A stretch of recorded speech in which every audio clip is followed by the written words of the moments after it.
Hello, everyone. We're going to get started in just a few minutes. We'll just allow some more time for people to jump on.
All right, we'll go ahead and get started. Hello, everyone, and thank you for joining the webinar today. This webinar is a part of a series the Ocean Project has been doing the past few months on conservation policy engagement with our policy advisor, Tom Adams. But today we're going to be taking a break from that topic to talk about this exciting upcoming World Oceans Day. I see some familiar names of people and organizations on the call today, as well as some new names. So for those of you who don't know me, my name is Sam Mackiewicz, and I'm the World Oceans Day Director at the Ocean Project. This year will be my fourth year working to coordinate World Oceans Day, which I'm really excited about. It's been wonderful seeing this event grow. I've had the pleasure of connecting with thousands of organizations in our partner network around the world, and many of which have been zoos, aquariums, and museums, which we fondly refer to as ZAMs. The Ocean Project values our ZAM partners not only as leaders of World Oceans Day activities worldwide, but also as conservation leaders.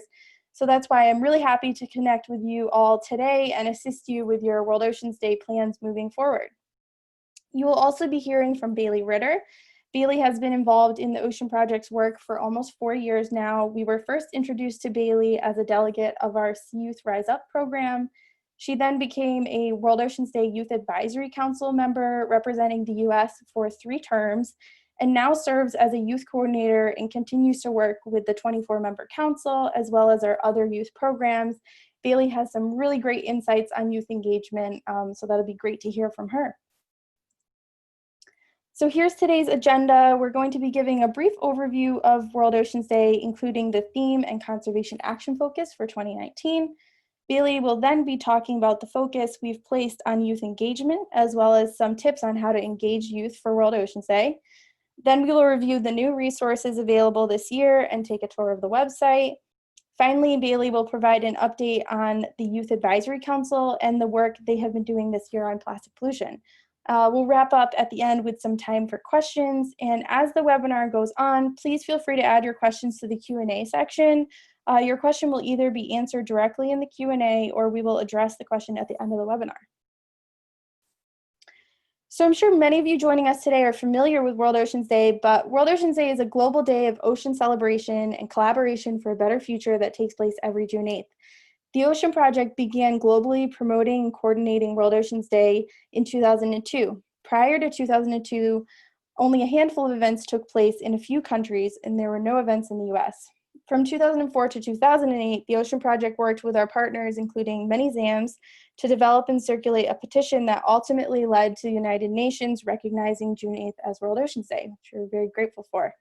In the years since then, World Oceans Day has grown significantly, and last year was the biggest, most impactful World Oceans Day yet, with over 1,500 events taking place in 140 countries. As I mentioned before, ZAMs really are leaders in World Oceans Day celebrations, with over 200 ZAMs celebrating last year. And I know we have quite a few AZA members on the call today, so you'll be happy to know that 59% of all AZA members participated. And we're hoping to see an increase in AZA members this year with a major focus on Party for the Planet celebrations beginning in April. Some other 2018 highlights are that 57% of events focused on plastic pollution and 36% of events included activities for youth. We've also seen a major growth in social media reach and impressions. The hashtag World Oceans Day developed over 5.55 billion impressions in the month leading up to June 8th. So I'm sure you're asking, what's in it for my institution? Why should we include World Oceans Day as one of the days we celebrate and recognize with so many of these days out there? And first, it's good to note that research from the Ocean Project shows that zoo and aquarium visitors expect, trust, and appreciate information about how they can help advance ocean conservation. World Oceans Day gives you an opportunity to do a few things. First, engage your visitors in positive, empowering ways to really give them the knowledge and tools that they need to know how to help our ocean and our world outside of their visit. It's an opportunity to highlight your own conservation efforts. We know as a community that ZAMs are doing amazing things for conservation, and this is a time to highlight those efforts and raise support for your work. It's also an opportunity to take action and make commitments to protect our ocean. So utilize World Oceans Day as a time to launch that new conservation or sustainability initiative your institution has been working on. And finally, it's an opportunity to connect with the global community. Everyone, no matter where they live, is connected to the ocean, and this is the time to come together as a community to take action. And it's really that sense of community that led us to this year's theme. Together we can protect and restore our ocean. We worked with our Youth Advisory Council and external advisors in the development of this year's theme and conservation action focus. We really talked about what sticks out to them about World Oceans Day and how do they want people celebrating World Oceans Day to feel. And the overwhelming consensus was that we want people to feel that sense of community, the feeling of not only hope, but confidence that yes, together we can protect and restore our ocean, that working together we can really make a difference. So for this year's conservation action focus, we will again be focusing on plastic pollution and specifically asking event organizers and participants to demonstrate leadership in preventing plastic pollution and sharing solutions that inspire and activate the global community. So we're really moving past those individual commitments to reduce use of single-use plastics and focusing on highlighting the leadership of not only individuals, but also businesses, corporations, and institutions like yours that are taking steps to prevent plastic pollution. As we talked about before, World Oceans Day is that opportunity to highlight what you're doing for conservation and the issue of plastic pollution. So if you've taken a major step at your organization, or there's a specific department, staff member, or youth leader that's making a difference, this year is the time to recognize their leadership and share that work to inspire others to do the same. And speaking of youth leaders, I'm happy to introduce Baylee again, who's going to be talking about the other important aspect of World Oceans Day, which is youth engagement. Hi, everybody. So this is Baylee, so a little bit different of a voice. I'm so excited to be on the call today and the webinar today, speaking about something that I'm just extremely passionate about, especially in ZAM communities like the ones that you guys are representing. So youth engagement. I'm sure that's a buzzword that each of you is quite familiar with at this point. And why is that so? Why is youth engagement a buzzword at this point? Well, youth are the next voters and your next visitors, your next funders, your next donors, and honestly, the next leaders of the world. And so it's really exciting to see this recognition of the power that youth currently have at any age to really make a difference for our global community. So a little bit of background on the youth focus for both the Ocean Project and World Oceans Day.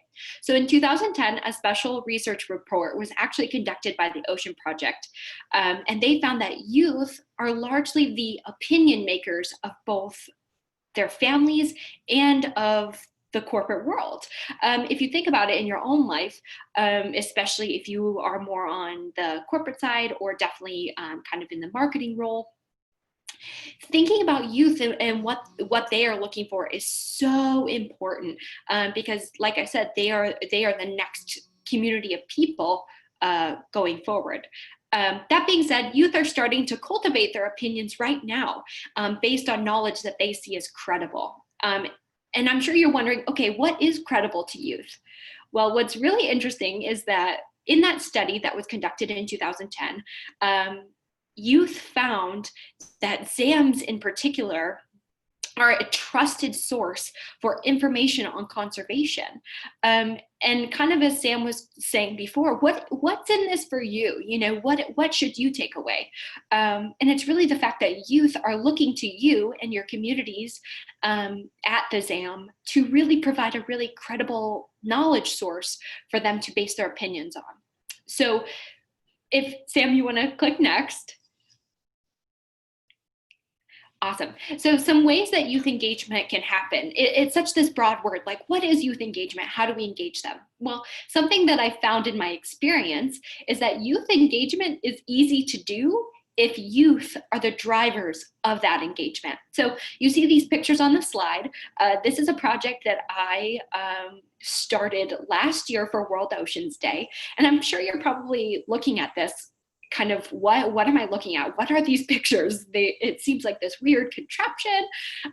Well, actually, I went to a high school, which happened to be the high school that I attended when I was a youngster. I'm still young, 22 actually, so this is not that long ago. But I went back to my former high school and I said, hey, what do you guys want to do? World Oceans Day is coming up. We live in a landlocked community in Illinois. So I'm from Pontiac, Illinois, which is so far from any body of water. It's not even funny. So something that I came to this group of high schoolers was this challenge. How can we make a difference from our hometown?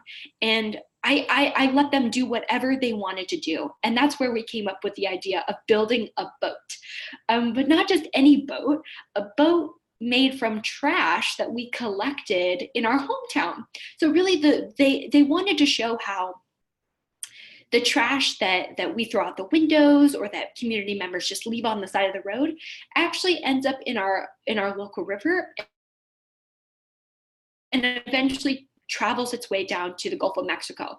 And so by giving them the authority and the ability to really create something that they felt was meaningful, we ended up getting 300 people to come out to watch us sail this boat made from trash down the river. And it was this huge splash of an event. And it was all because youth were the drivers of that engagement. And they were the ones making the decision on how they wanted to present this big idea and really, really make a difference in their community. So Sam, if you want to go to the next one. So I know what you're thinking. You're probably saying, Baylee, not all of us can build a boat. And that's not exactly correct. You all could build a boat. But how can you engage youth at your institution in a way that's different than building a boat? So first and foremost, something that I've found based on my experience. So I want to let you all know, I actually have a little bit of a ZAM background myself. I interned with Shed Aquarium for about a year and a half-ish in 2 different departments, and I loved my time there. What I will say is I know how extremely hard it is to get youth past 14 engaged in your practices, engaged on site. So the first and biggest strategy I can give to you is really tailor your existing educational engagement strategies to all ages. I know that each of you at your ZAM has that strategy already in place, but really make sure that it gets tailored to audiences past 14. I think that's really important. You know, we don't want to reinvent the wheel, because I know that I've seen so many great strategies and been a part of so many great ZAM organization educational engagement strategies. So don't reinvent the wheel, but make sure it tailors to all ages. Second, and what I think is the biggest piece, is really involve that demographic in the planning process. No one understands the wants of Generation Z, which is the next generation coming up. No one understands Gen Z better than Gen Z. So really giving them the opportunity to be a part of the planning, you'll find that you will create an educational engagement strategy that is far more focused than you ever realize when you really give them the power to give input and to provide suggestions on what they want. And third, something that I find really is really important is really on site showing youth how they can continue your work as ZAM professionals outside of their visit. So things that, you know, I've seen in the past is when I was at Shed Aquarium, really encouraging the visitors on site to host the World Oceans Day event in their own neighborhood and really take that into their own lives. And also, this is a minor one, but extremely important as well. Buying products and supporting causes that really have a similar mission to ZAM, to each individual ZAM.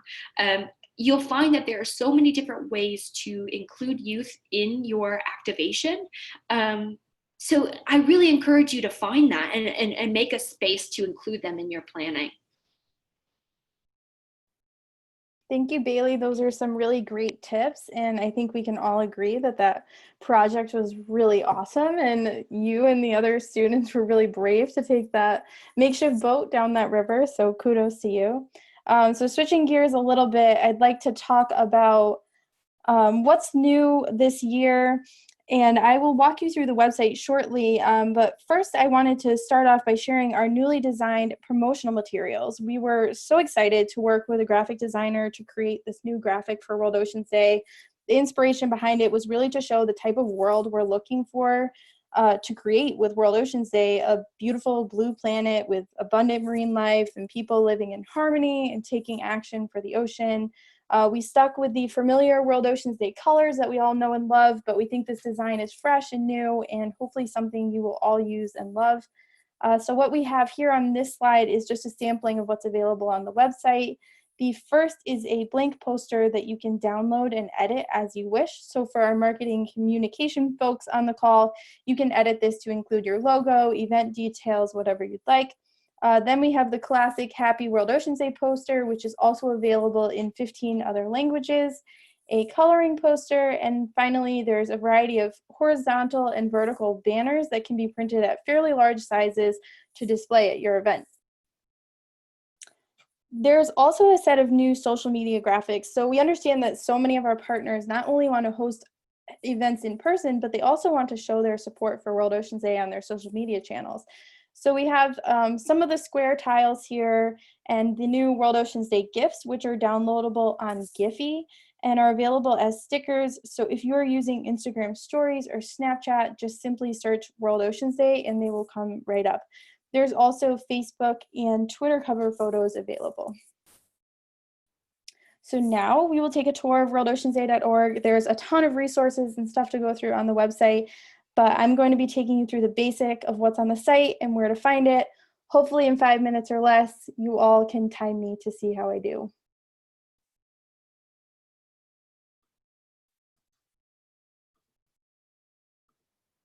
So you all should be able to see the website here. And we're going to begin with under Organize an Event, you'll find Plan Your Event. Now this has event ideas for you to browse, and the ZAM community hosts a variety of events from festivals like the Sea Aquarium in Singapore's month-long Ocean Festival to film screenings to recreational events like Georgia Aquarium's 5K Turtle Trot. Another really great tool that I would encourage you to utilize is the event archives. To see what others in your ZAM community have done in the past. So you can do something as simple as just searching aquarium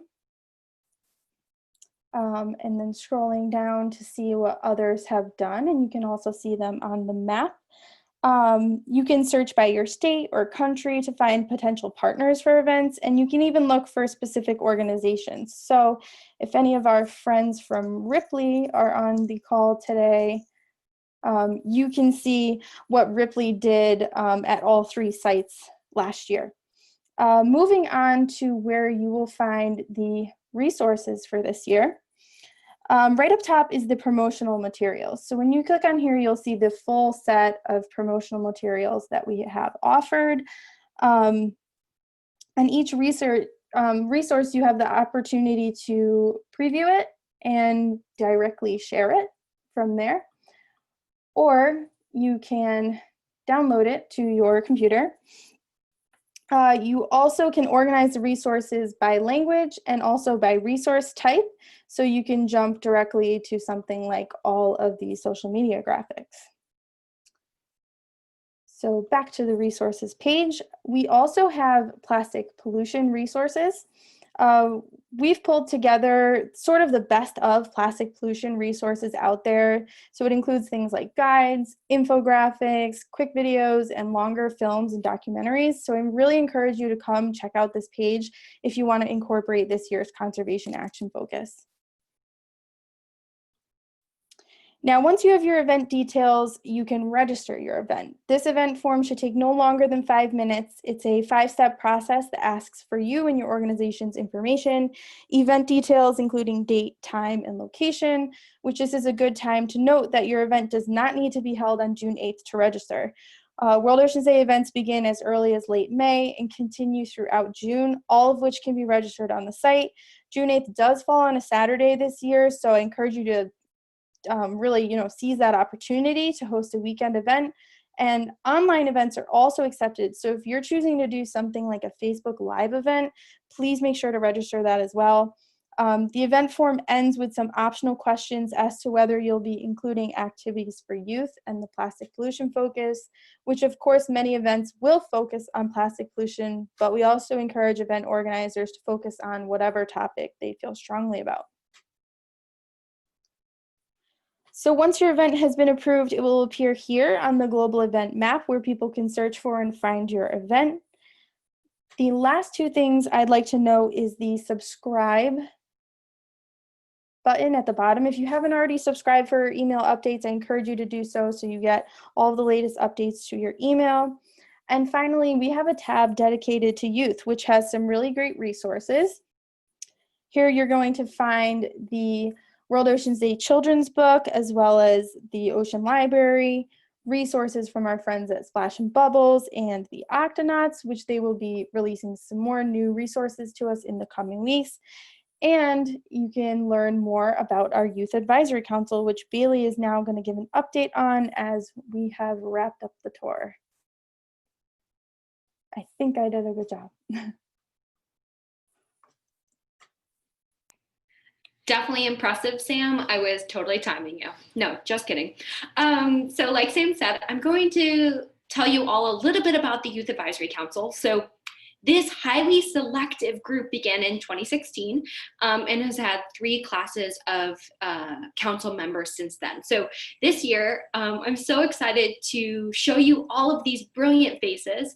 All 24 members represent 20 different countries, but they share one united mission, and that's to make this planet a better place than where a lot of them are finding it, especially in terms of ocean conservation.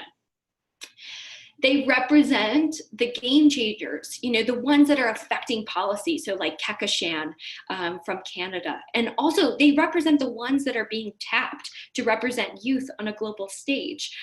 Like me, for example, when I was able to represent the World Oceans Day Youth Advisory Council at the United Nations General Assembly. These people, these young entrepreneurs and global thinkers are the faces of the next movement. They are the next wave of change that I hope you all are going to be a part of. And what is so amazing to me is that I was on the first Youth Advisory Council, which was the most amazing experience. But what's amazing to me is that I am the only representative of a ZAM. I am the only Youth Advisory Council we've ever had that has actually been partnered and kind of based with a ZAM, which is crazy because I know that as I'm saying this, all of you are thinking about that one rock star that you've worked with, who is just going to change this world. And so I really encourage all of you to remember this and remember these spaces, because our application for the next round of Youth Advisory Council members is actually out in June. And I really want to encourage you to urge your game changers to apply. I know that you have some that you're thinking about, which is so exciting, because this is just a global opportunity to give youth a really prominent seat at the table, and something that I think that all of you should be interested in. And so if Sam wants to go to the next, this year, I'm also very excited to be kind of a part of the team counseling the Youth Advisory Council on their 2019 projects. So without giving too much away, because it's all very secretive still, this year's council members have been tasked with developing projects to be incorporated into the World Oceans Day theme that Sam mentioned a little bit earlier. So the 24 council members are currently working in 5 teams to complete resources so that other youth and people of all ages, backgrounds can join them as they prepare to host their own events in June. They're aiming to, for all of your reference, they're aiming to complete their resources by early April, so that folks like you and other people that you know in the SAM space can have time to integrate them into their own events. So just a little taste of what you'll be seeing. Definitely some really exciting webinars that are just going to be really transformational, as well as really exciting beach cleans and curriculum that all of you can take into your own practice. So I have to say, I'm continuously impressed by the amount of thinking and ideating on such a innovative level that these council members do on a daily basis. And so I'm really so excited to kind of be a part of that. And I'm also excited for you all to be able to see them in their full like final stages, because I think there's going to be some really exciting things y'all will be so interested in.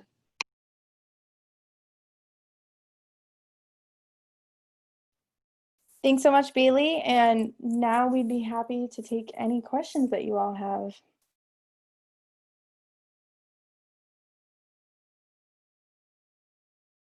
I'll give you a few minutes to type any in the Q&A.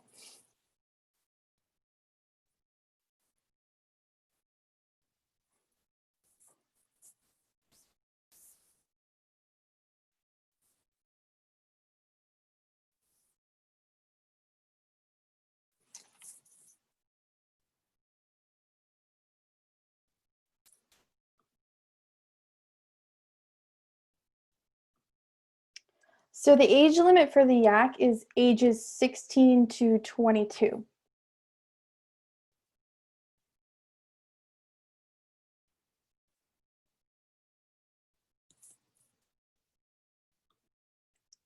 Jared, yes, thank you. The presentation has been recorded and it will be on the Ocean Project site available next week.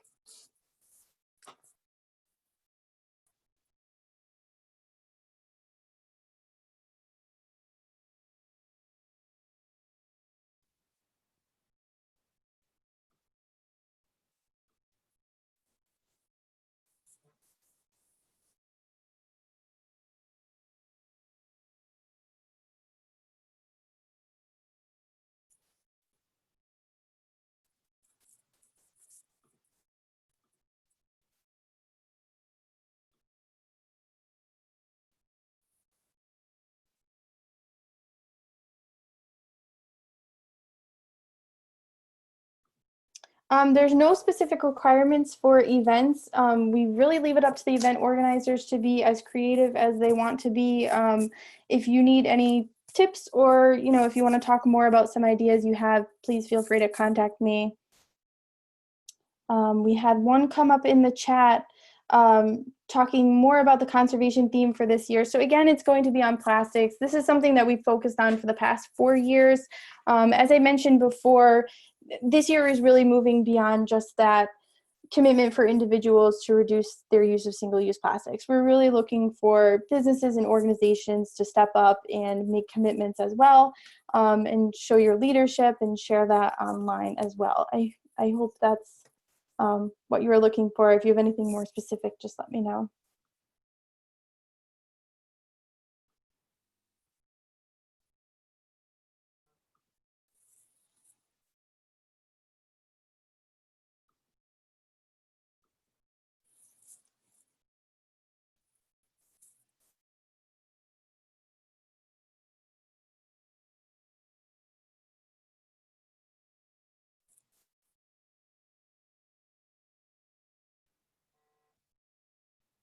Thank you, Liliana. Yes, you can certainly move past just single use and talk about manufacturing, and we encourage you to, focus on sustainability at your institution beyond just the single-use plastics you may or may not have on site. But of course, with the conservation focus on plastic, you're welcome to focus on any sort of ocean issue that your organization is working on or passionate about.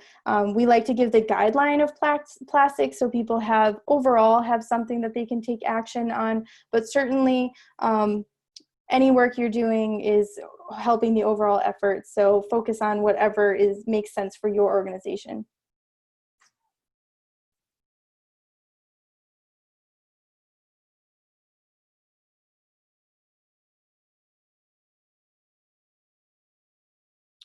All right, I'm happy to stay on to see if there's any additional questions, but before everyone goes, I just wanted to say feel free to contact. My email was on the previous slide. I can jump back to that. And also be sure to follow and tag at World Oceans Day, as well as use the hashtag World Oceans Day so we can see all of the great things you do this June. Thanks so much for joining today, and a big thank you to our supporting partners. This webinar, like I mentioned before, has been recorded. It'll be available on the Ocean Project site. Besides World Oceans Day, the Ocean Project has two other main initiatives, our youth initiatives and our conservation policy engagement work. If you're interested in learning more, I encourage you to visit the website, theoceanproject.org. And while you're there, I also encourage you to sign up for the Ocean Project's email updates for more information on our monthly webinars. Next month's webinar is on youth initiatives, so if you like what you heard today, you'll get to hear more about that next month. Thank you so much, and have a great rest of your Friday.